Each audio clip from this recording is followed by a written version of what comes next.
怎么办？又不能往家里跑，不然怪物就跟过去了。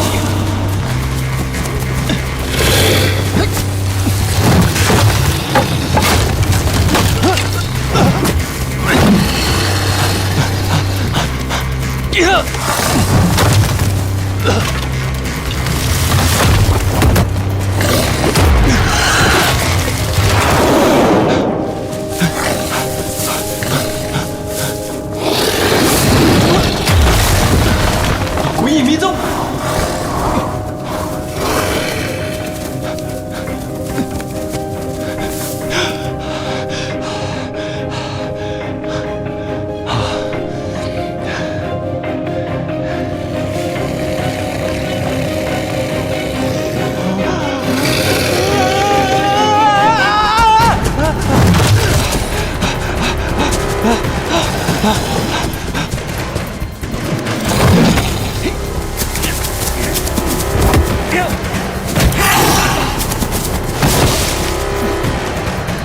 既然躲不掉，就只能冒险一搏了。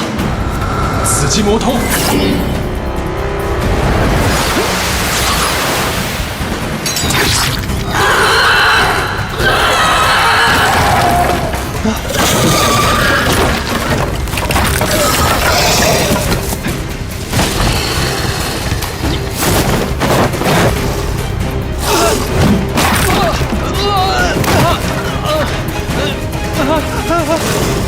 这都不死！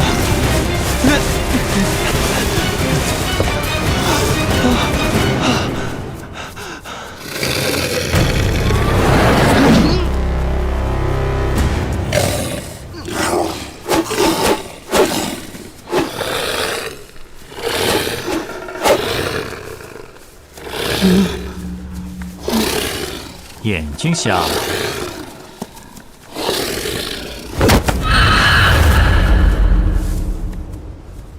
他的眼睛是你弄瞎的。独狼附体。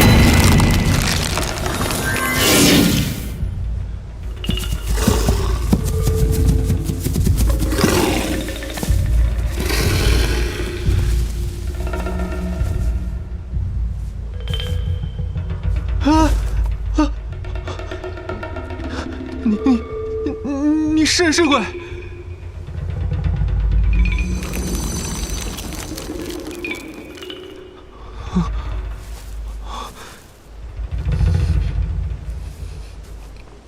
我叫素云涛，来自武魂殿。我叫唐三。有什么好怕的？你没见过武魂附体吗？谢谢你救了我，我得先走了。你要去哪里？抓蜘蛛。小家伙，你可知道这人面魔蛛残忍嗜杀，在魂兽中也属于恐怖的存在。你今天没被它吃掉，只是你幸运而已。小孩子以后不要在森林里乱跑。我快长大了。你快长大了。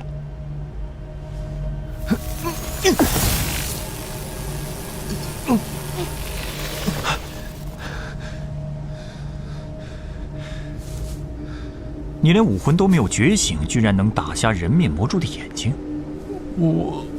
我就随便甩了个钉子，它动作太快，自己撞上来了。那你为什么随身携带钉子？我爸是铁匠啊。按理说，能跟魂兽战斗的只有魂师。像你这种没有觉醒的孩子，却能够刺瞎人面魔蛛，也算是奇迹了。我只是运气好而已。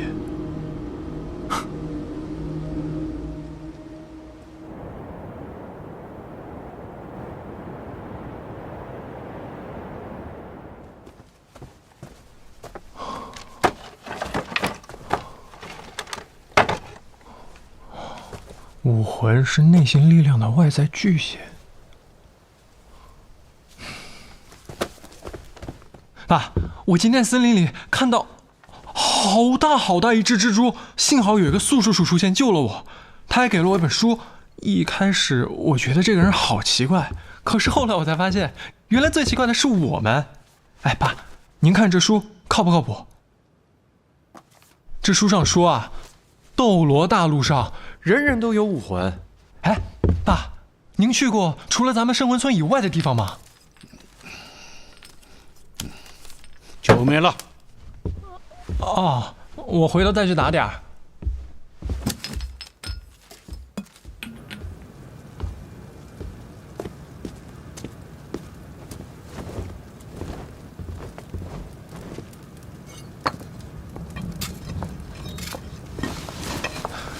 爸，那个素叔叔啊，真的特别厉害，而且他也有武魂，他的武魂还会变形，是个狼的样子，特别吓人。不过他把那个大蜘蛛给打跑了，他还说他也是一个魂师。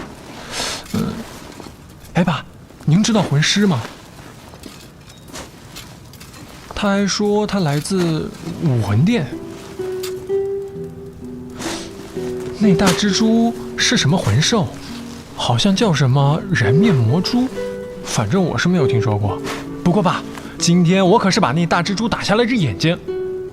我觉得像素叔叔那样当一名魂师挺好的，特别神气。不知道在将来我有没有机会也成为这样一名魂师呢？你有能力了？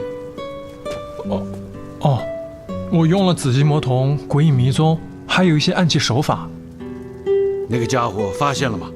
爸，您放心，我保证他没看见。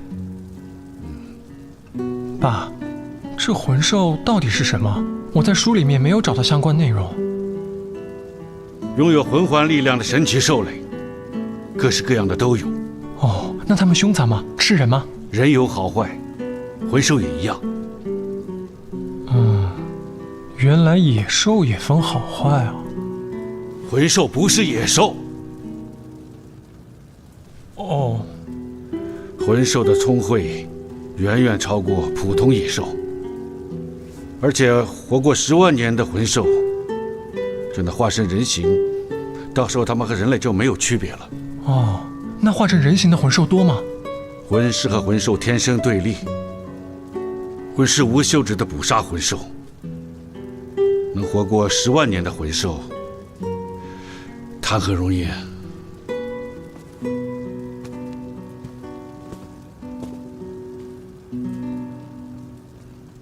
您就是来自武魂殿的执事大人吧？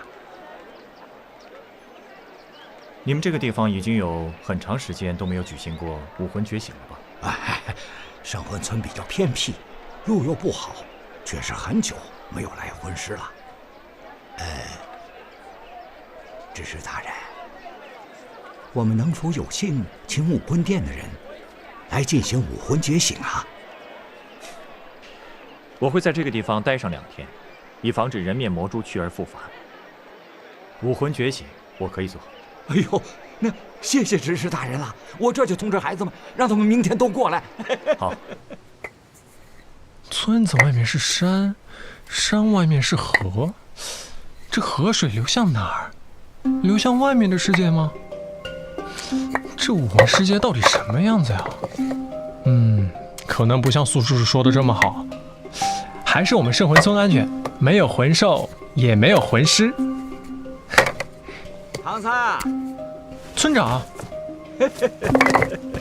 村长爷爷，进屋坐。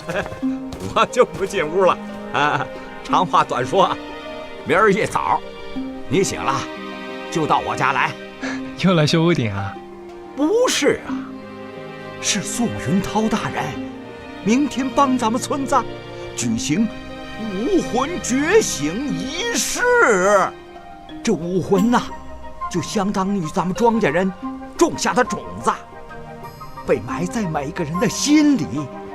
等武魂觉醒，种子便不再沉睡，会被唤醒。然后啊，等到你将来有了合适的魂环，你就能成为魂师了。魂师？那成为魂师之后呢？那就是人上人呐。难不成你想在这儿当井底之蛙，一辈子砍柴打铁？要不要我帮你通知大家一起去参加觉醒仪式啊？这个超过年龄啊就做不到了。总之，明天你一定要来我家。不去。哎，爸。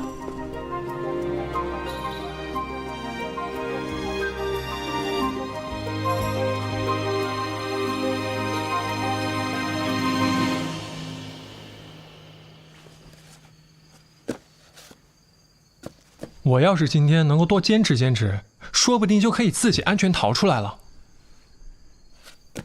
你学玄天宝录的目的不是为了逃走，而是要战胜所有的魂兽跟魂师，成为斗罗大陆的最强者。爸，这是不是有点夸张啊？这个武魂、魂师、魂兽，既然您早就知道了，为什么不告诉我呀？我没告诉你，你不也知道了？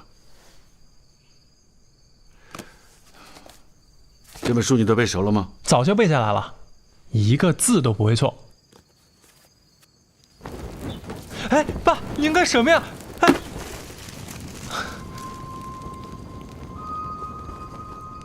既然武魂殿的人出现在圣魂村，这本书就不能留了。为什么呀？记住，玄天宝录的事要藏在心里，绝不能告诉任何人。我记住了。爸，这玄天宝录到底是什么呀？为什么从小您就让我练，还不能告诉别人？爸，这玄天宝录会不会跟我妈妈有关系啊？哎，爸，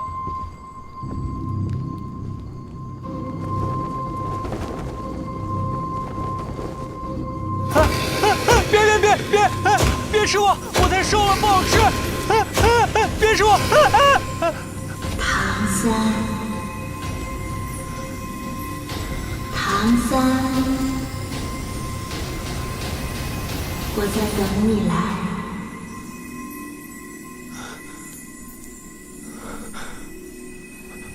我为什么会哭？唐三，你是谁？唐三，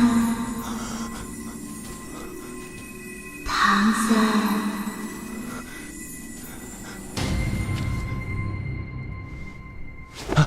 爸，醒了就去洗漱，记得跟我打酒。我又做那个梦了，还是那片蓝茵草，我又听见一个声音在叫我名字。那个声音还说什么？他说他在等我，那个声音听上去特别的温柔。那会不会是我妈妈？自从我练了玄天宝录之后，就一直做这样的梦。那个声音是我妈妈吗？玄天宝录跟她有什么关系？你母亲的事，你现在还没有资格知道。等你够强了，我自然会告诉你。为什么您每次都这样说？我到底要变得多强才行？继续练习。那武魂觉醒之后会变强吗？会。那我应该去村长爷爷家的觉醒仪式啊。不许去。可是您不是让我变强吗？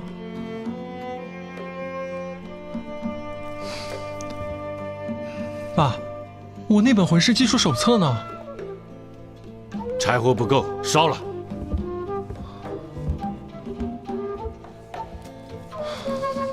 那我一会儿去捡些柴回来。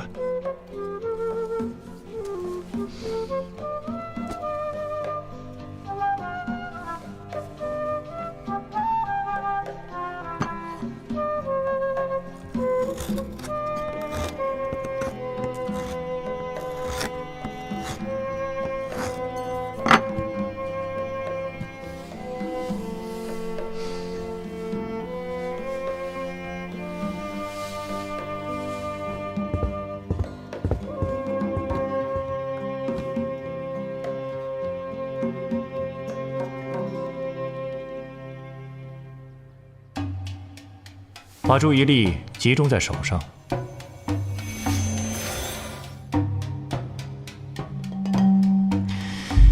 气武魂镰刀，马马虎虎算得上是武器吧？用意念收回。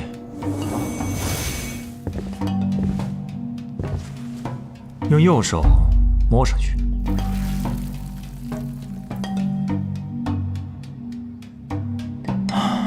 孩子，你没有魂力，不能成为魂师。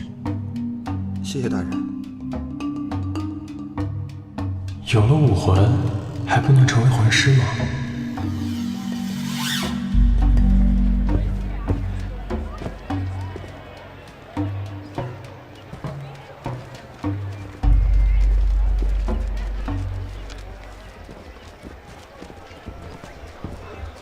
唐三，为什么不进来？苏叔叔，我昨天想了一晚上，我爸爸、村长爷爷还有您都跟我说了除了圣魂村以外的武魂世界，可是你们每个人说的都不太一样。你既然如此好奇，就应该自己去印证。你就不想知道你自己的武魂，或者是你们家族的武魂是什么吗？啊，还可以知道家族武魂？武魂能够家族传承，父母任何一方的武魂会传承给后代。你面对人面魔蛛没有退缩，我能看出你有一颗强大的内心。我相信你的武魂也有可能强大和特殊，所以你很可能拥有当魂师的潜质。那除了魂师这条路，还有其他变强的途径吗？在斗罗大陆上是没有其他可能的。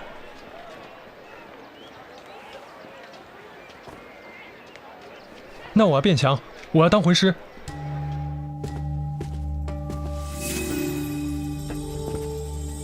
伸出右手。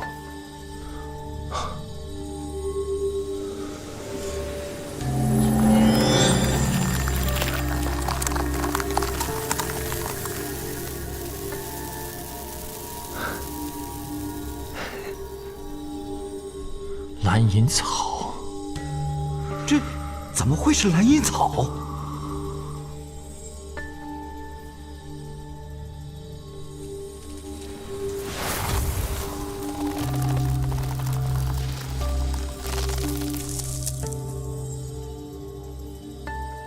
你出来吧。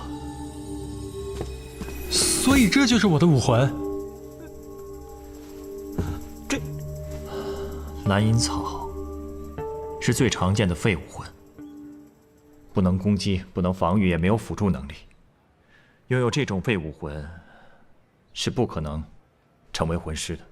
那我不能再变强了吗？你既然来了，那就测试一下你的魂力有多强吧。大人呐，那蓝银草这种武魂，魂力再强也没有意义呀。我知道，来吧。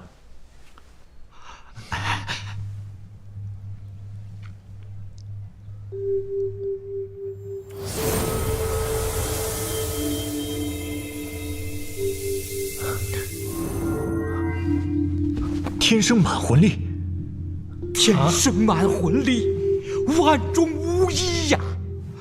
哎呀，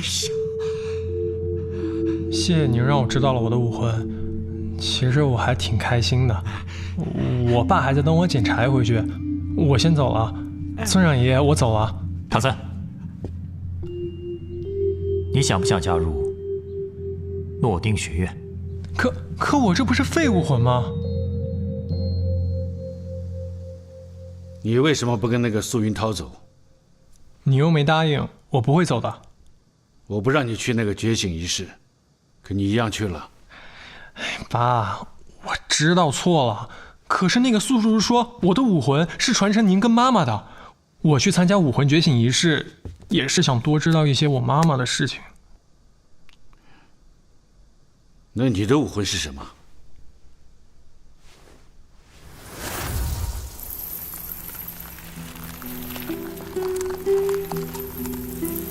但是他们说这个是废武魂，可又说我还有希望，说我可以成为一名魂师，还可以去魂师学院。终究你还是选择了这条路。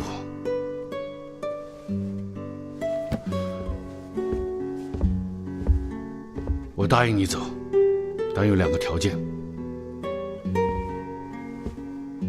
你可以成为魂师，但是绝对不能加入武魂殿。为什么？你发誓？我发誓，就算我成为魂师，也绝对不会加入武魂殿。可是爸，他他们说我这个是废武魂。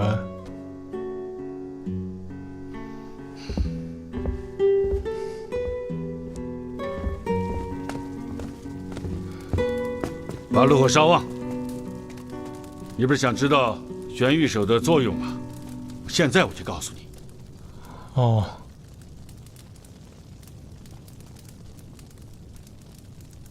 把炉火烧旺啊！爸，这武魂都是在右手的吗？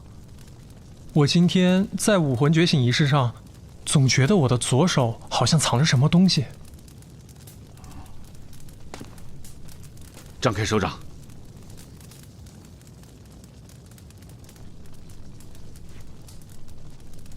集中注意力，让心底的力量释放。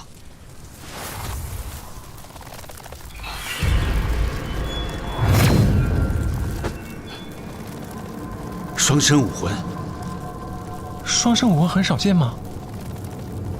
让它显形。爸，这好难啊！我感觉我心里有什么东西压着一样。释放内心。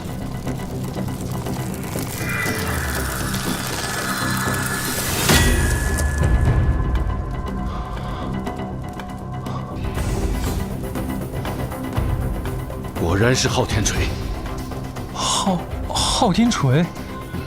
爸，这锤子长得好难看啊，而且我感觉它好重。爸，我快坚持不住了。收回去。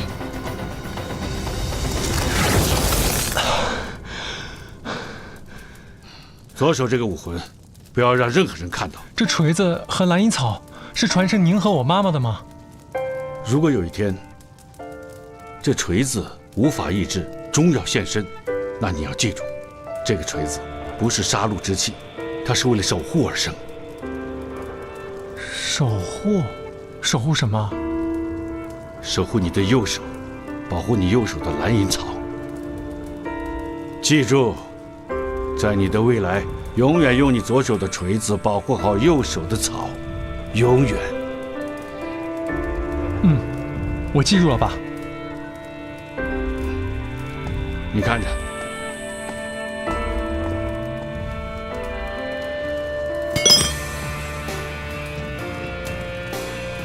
这第二个条件，你要把这块铁打成细针，你就可以走了。爸，这是不是有点夸张了？看我。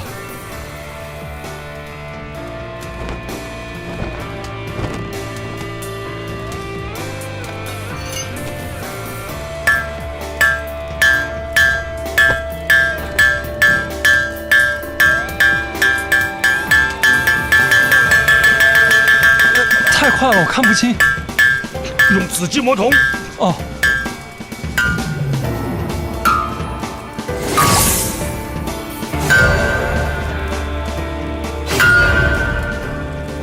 看见了，原来每一锤都砸在同一个地方，一点偏差都没有。这才是千锤百炼的真谛。力量汇聚一点，凡体化成神兵。这就是玄玉手。运锤时，气息要灌注双手。原来玄玉手的作用是打铁呀。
爸，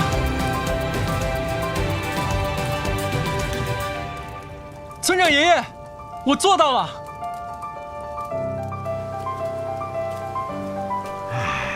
这都要走了，也不说送送，其实我爸对我挺好的，这还好呢。他只是不会表达。好了，咱抓紧时间走吧，还得翻山呢啊！来，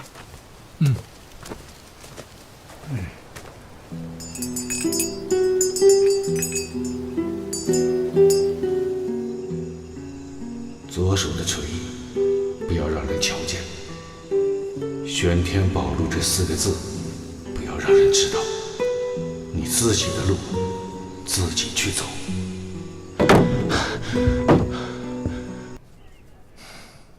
其实吧，从小没有见过，我也不知道难过还是不难过。但我觉得我爸一定特别伤心，不然他也不会天天喝酒。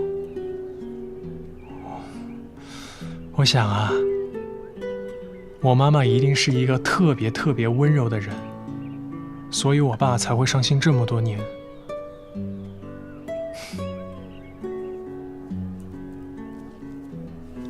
好了，也不知道突然怎么说了这么多，你就当故事听吧。别哭，我才没有哭。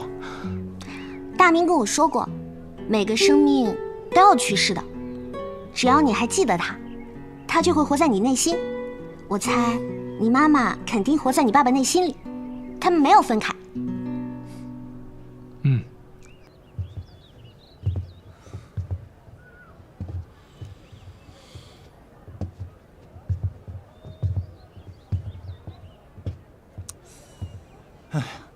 大少，大少，怎么样？所有女生寝舍全都找遍了，没发现昨天那丫头啊。真的都找遍了。那就在这儿等，她总要吃饭吧？不是我跟你们说吧，小五真的不是你们想的那样的。小五在我心里就是一个特别善良、心地特别单纯干净、没有一点复杂的念头，就像一个小孩一样。我们明白，三哥。您说什么，那就是什么。哎，我说你们真的不要想太复杂了。三哥，我们都懂。你和老大的事儿，我们是不会往外面说的。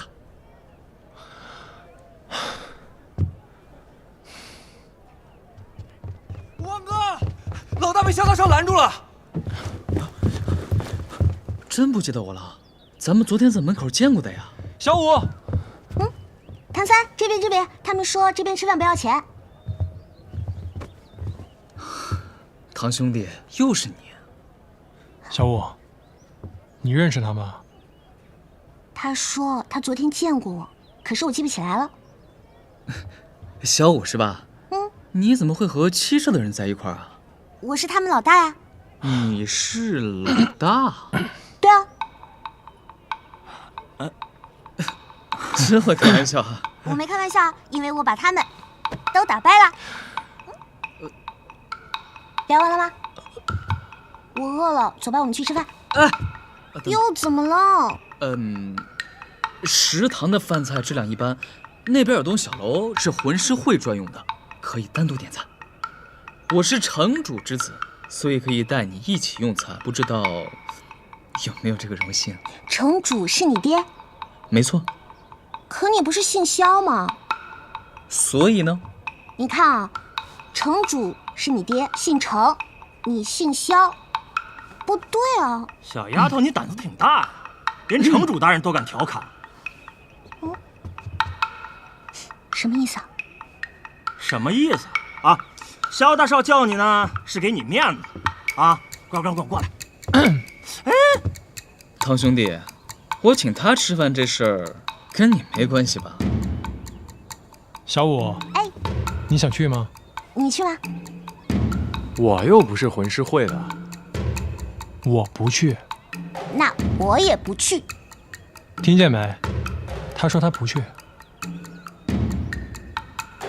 给脸不要脸！大呀！啊！好弱。我已经忍过你一次了，唐三，你是非要在这么多人面前坏我的面子？我没有这么想过啊。我再给你一次机会，让开，把人给我。你最好考虑清楚，这所学院的院长是我三叔。也姓程吗？没有其他的事情，我们先吃饭了。小五，哎，走，吃饭。好。王胜，吃饭。啊，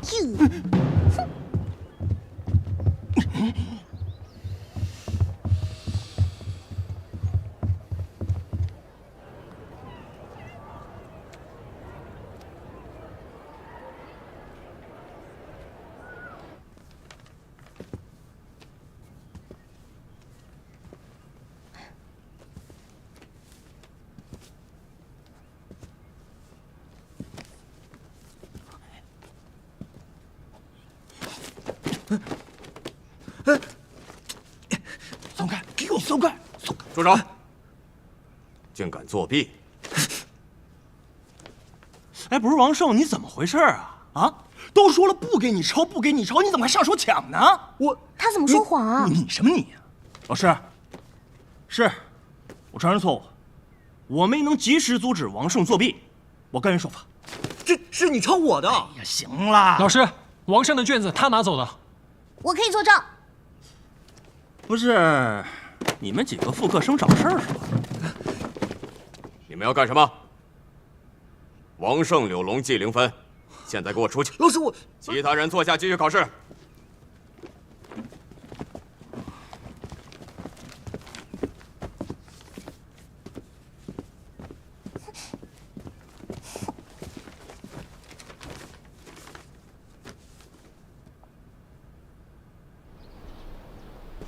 武魂格斗是一种非凡的技巧，更是一种精巧的艺术。当你们升到中级或高级魂师学院以后，就有机会到大斗魂场进行专业的团队比赛训练。下面有请肖晨宇同学给大家做示范，大家要多多向他学习。格斗切磋需要搭档，唐三就不错。唐三，请你配合肖晨宇。是，老师。唐三加油！加油！加油！加油！加油！加油！离小我远点儿，我会考虑手下留情，你也不会太难堪。开始吧。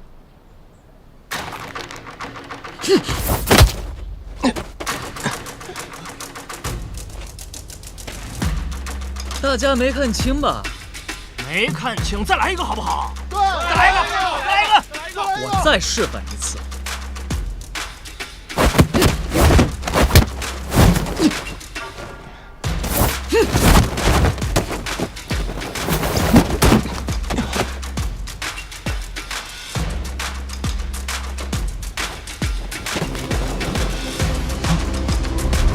玄天功。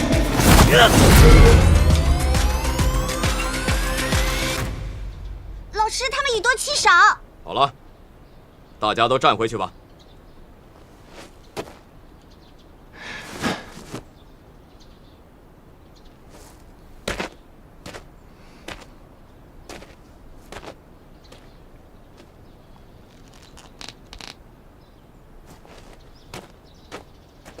普通格斗只是普通的体力活动。下面请同学们将武魂附体，击打前方的沙袋。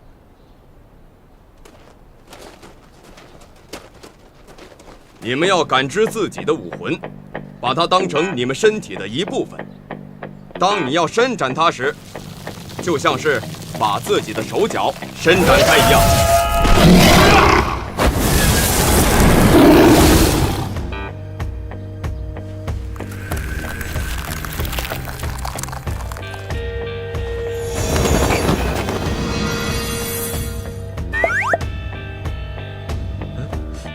多了一对耳朵，没有其他的了吗？速度还会稍微快一点。原来小五姐的摄武魂是兔子。我既然上学读书了，就决定正式给我的武魂起个有文化的新名字，叫做柔骨兔，好听吗？还挺可爱的。控鹤青龙。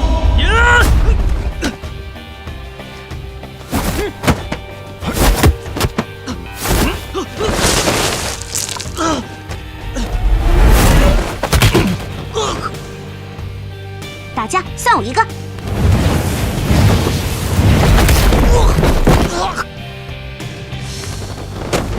哎，你俩别太过分啊！是你们先动手的。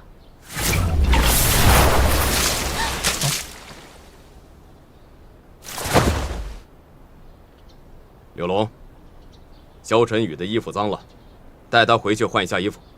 是。这事儿没完。萧晨宇明摆着欺负人，老师也不阻止，太过分了。老师表面上是惩罚你们两个，但实际既阻止了萧晨宇借上课之名对唐三下狠手，也不至于得罪那帮公子哥。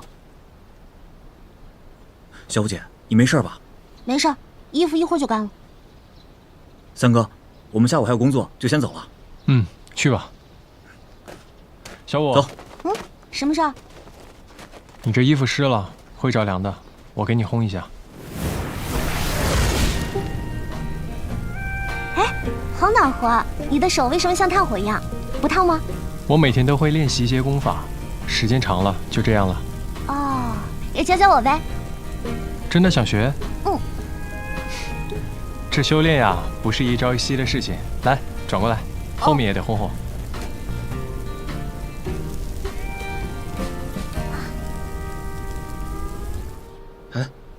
这能行吗？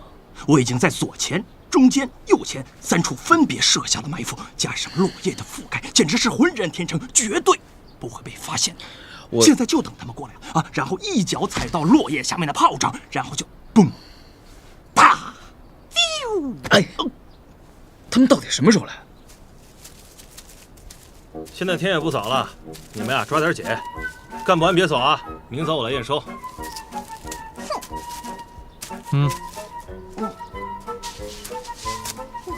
真烦，饭都不让吃，好饿。你去休息吧，我来扫。唐三最好了。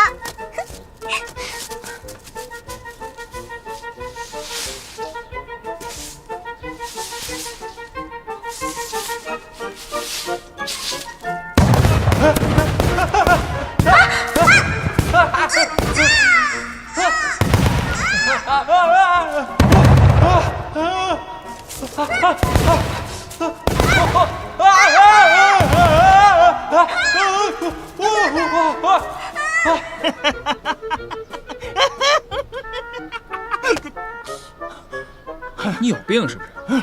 你是不是有病？你笑什么呀？他们什么时候来啊？快了，大少。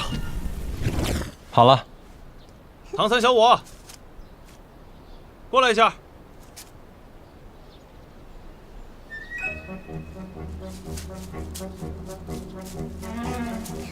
现在天也不早了，你们啊抓点紧，干不完别走啊，明早我来验收。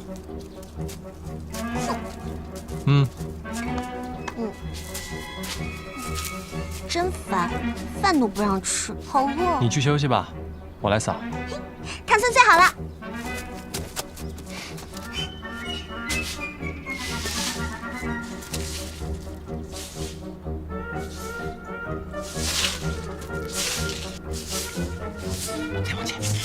再往前。小五，哎，你帮我个忙呗。好呀。你数到100，我就能扫完。好。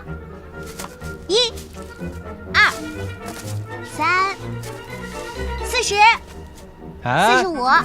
好好数。哦。4、5、10。他俩在我影子底下这样，我实在忍不了了。别，大少冷静，大少冷静。谁在说话？是我在数数。哦，那你继续。好，35、40、45、50、55、紫金魔龙。 65、70、75。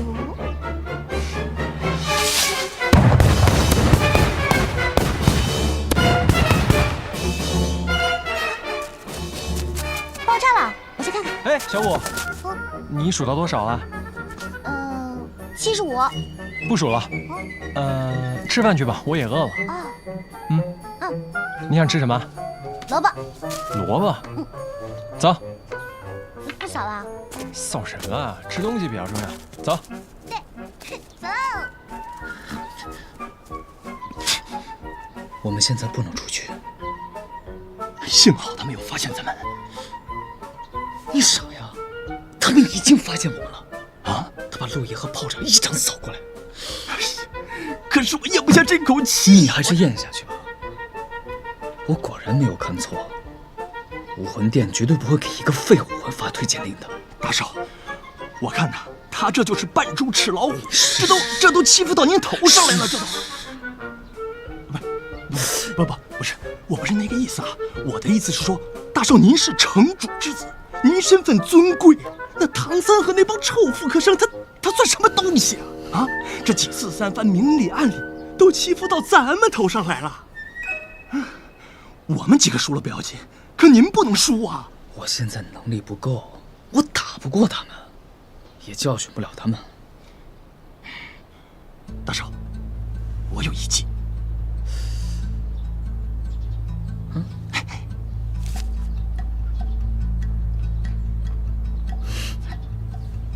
也好，他们两个生性顽劣，是该好好教训一下。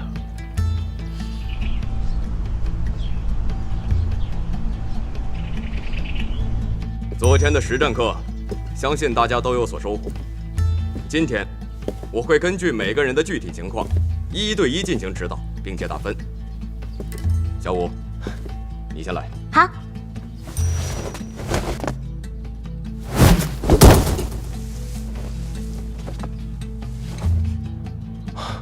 好厉害！腿部力量是你的强项，需要多加练习。将来可以选闪电兔、玉兔等腿部力量强大的魂兽，作为你的第一魂环。一定要猎杀魂兽才能获得魂环吗？没错。有没有第二种方法呀？绝对没有。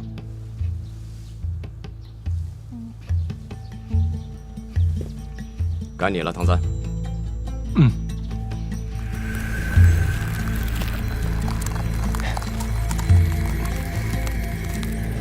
老师，我的蓝银草一直都没有什么变化，没有办法攻击。这哪是蓝银草啊，废柴吧这是。老师，您能指导我吗？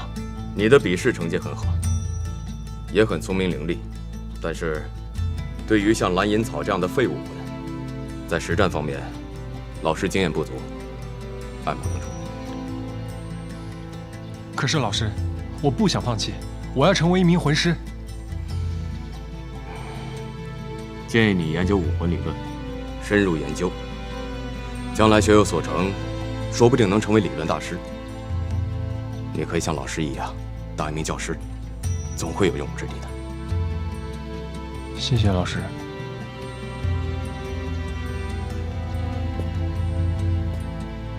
哎，别愣着，我们去打架好不好？不要想了。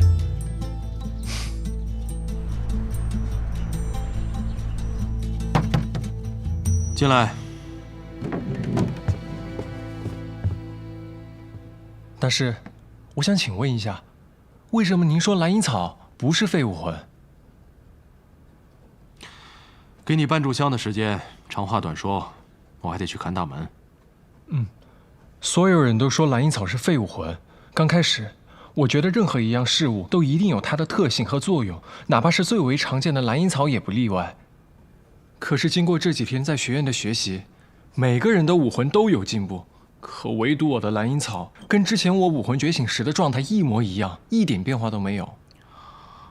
没有废物的武魂，只有废物的人。说一遍。没有废物的武魂，只有废物的人。大声点。没有废物的武魂，只有废物的人。在我的研究里面，低等武魂占了很大的比重，蓝银草就是其中之一。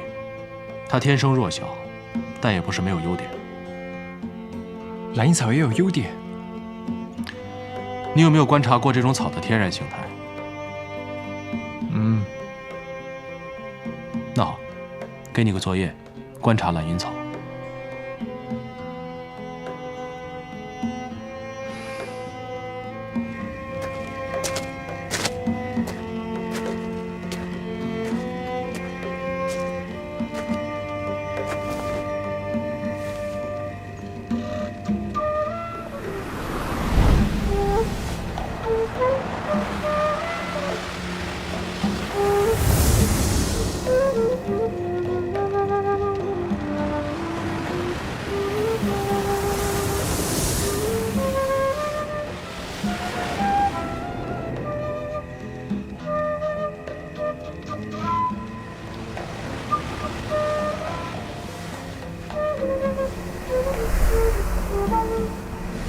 共和青龙。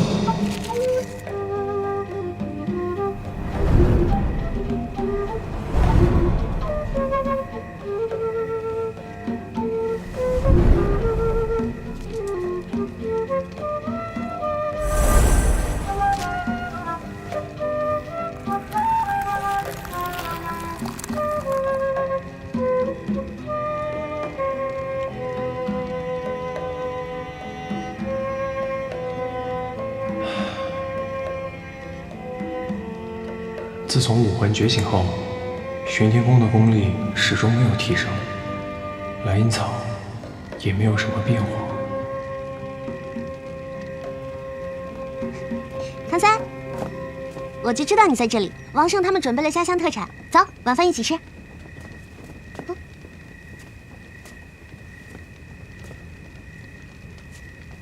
唐三，他到底有什么特别的呀？是啊，他有什么特别啊？对啊，蓝银草本来就没有什么特别的地方。小五，你真是天才！你说的没错，蓝银草太普通了，所以它的迷惑性比其他武魂要大得多。你的答案我很满意。这么说，我能跟大家一样获取魂环，成为一名真正的魂师了。按照我的构想，还有对蓝银草研究的综合分析，你可以成为控制系的魂师。那控制系的能力是什么？控制系魂师是用本身的武魂来限制对方，达到攻击或者辅助的目的。这些知识你将来都会在课堂上学到。接下来我要说的是我的研究理论，你想听吗？来，把你的武魂展示出来。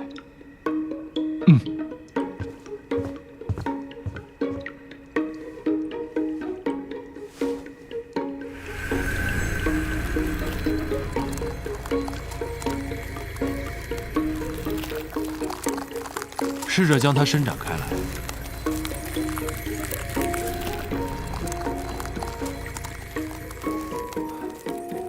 我做不到。时刻保持空灵之心，准备武魂附体。让这股能量无形无法，像水一样，在你的全身流淌。你要与自己的武魂协作，那么它就是你的朋友；如果你反击它，那么它就变成你的敌人。找到你和武魂最适应的感觉，你要相信它，因为相信的心就是你的武魂。下面相信它，让它也信任你，开始生长。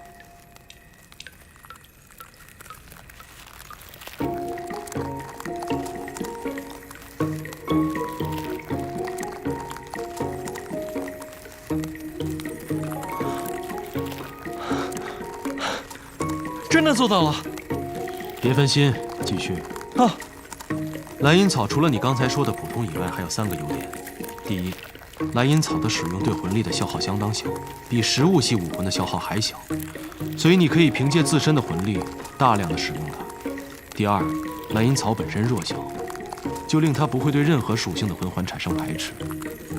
第三，经过我仔细的研究，蓝银草武魂朝着控制系发展是最为有利的，因为草是柔软的，可以随意控制，变成各种形态。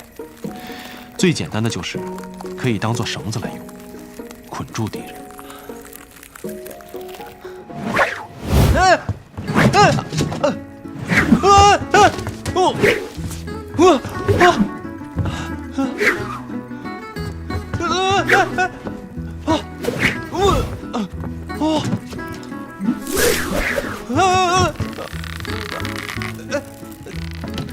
大师，怎么办啊？你刚刚在想什么？我就小小的兴奋了一下。想些别的东西。哎，不行，我脑子一片空白，想不出来。想想吃的好了，你最喜欢吃什么？红烧肉。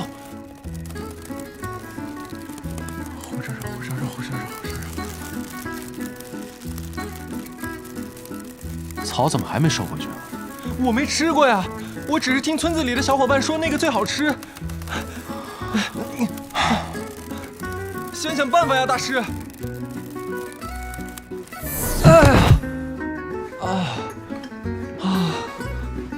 大师，对不起啊，我还是不能控制它。难免的，探索阶段。今天太晚了，明天继续。你这被弄乱了，我给你整理好了再走。走的时候记得把这个小瓶带着。这什么呀？专治跌打损伤的特效药。我这个还不至于。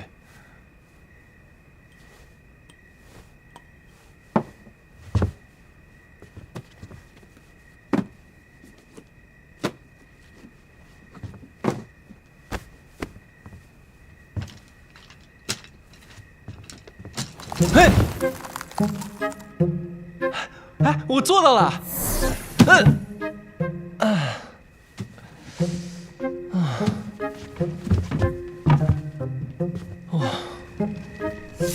我爱啊！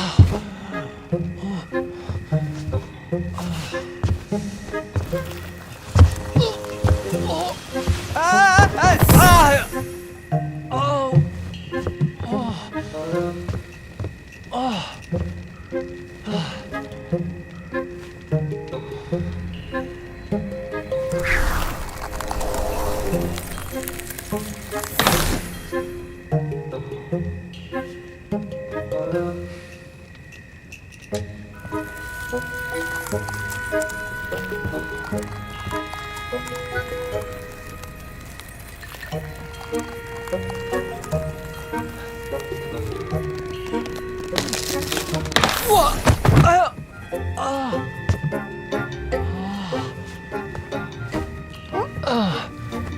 你没事吧？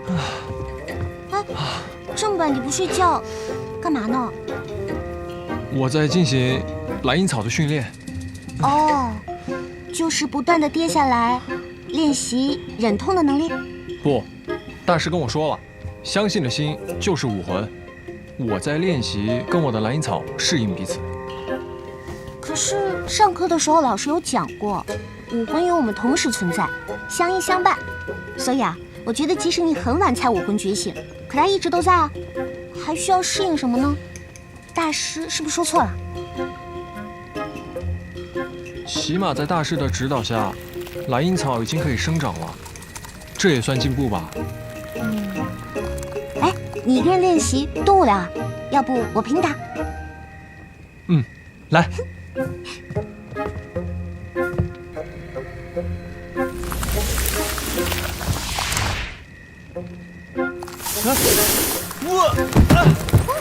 他不听我的！哎，别跑！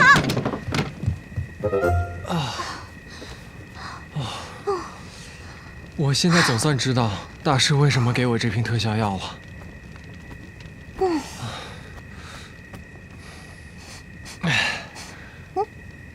什么呀？甜的吗？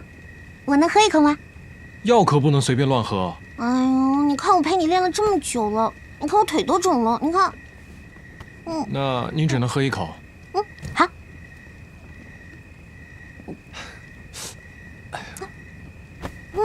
是甜的，不知道喝完这么甜的，能不能心情变好呢？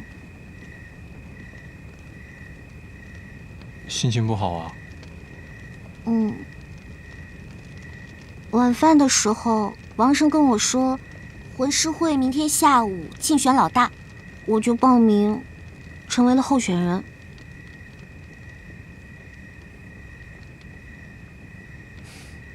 那你说，为什么是竞选当老大，而不是打架当老大呢？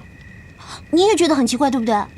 候选人还要准备什么发言，我该说什么呢？其实竞选当老大，并不是为了选老大，而是想要选出一个愿意帮助别人、有责任心的人。只要你愿意帮助别人，我相信他们一定会选你的。我也想帮助人。我和王生啊，都会支持你的。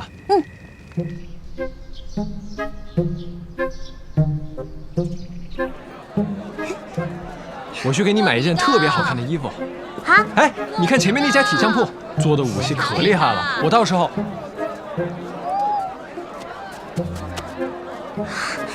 这是什么呀？萝卜馅的糯米糕。哇，我要来一个。多少钱？3个铜魂币1份。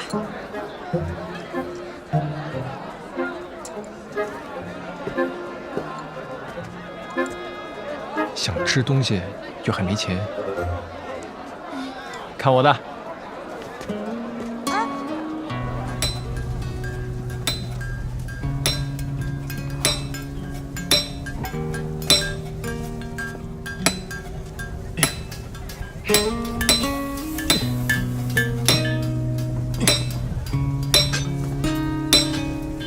我一会儿就好了，你稍微远一点。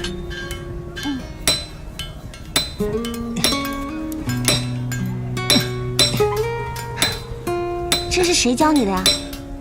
我爸教我的呗。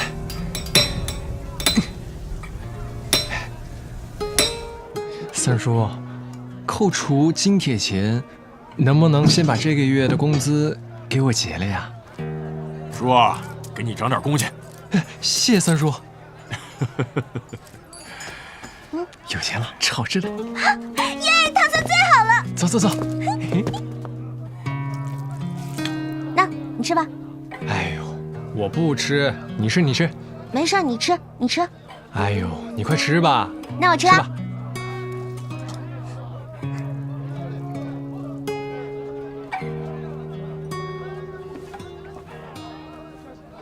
小五，这个送给你。这是什么呀？它叫袖剑，是我发明的暗器。暗器？哇！哎，怎么样，厉害吧？怎么样？简单，来，你看，只要按下这上面的开关，里面的小箭就会蹭蹭蹭的射出来。这件宝贝我喜欢。来，我帮你戴上。好。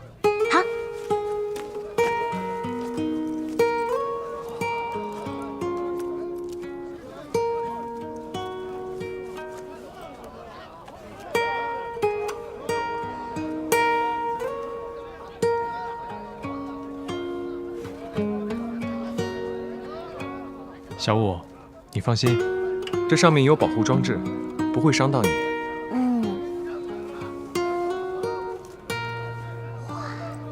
哎，小五，